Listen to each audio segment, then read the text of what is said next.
మీరు ఒక్కసారి మీ మొబైల్ తీసుకొని నా phone, మీ okay. ఫోన్ తీసుకోండి. దానిలో క్యాలెండర్ యాప్ ఉంటుంది. సో మీ క్యాలెండర్ యాప్ లో open ఏదో ఒక ఇయర్ తీసుకోండి. ఇప్పుడు 25 కాకుండా ఇయర్స్ ఉంటాయి కదా, ఒక ఇయర్ తీసుకోండి. 2008. Okay, will go for the April ఒక డేట్ చెప్పండి అమ్మా. 4. April 4th. సో బేసిక్గా నేను అనుకునే మనసులో క్యాలిక్యులేషన్ మీకు చెప్తాను.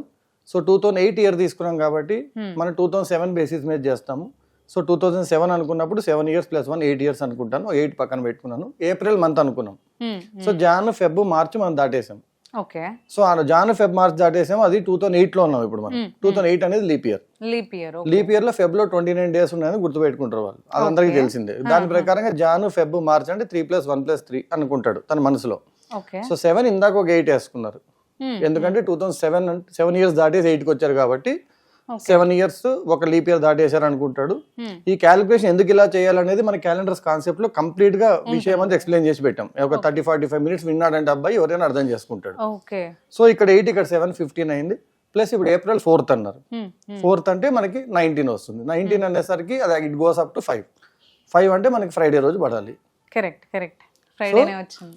ఈ బేసిక్ ఈ క్యాలిక్యులేషన్ ఏంటి అని తెలియాలంటే 4 table 7 table తెలిస్తే చాలు. ఓకే.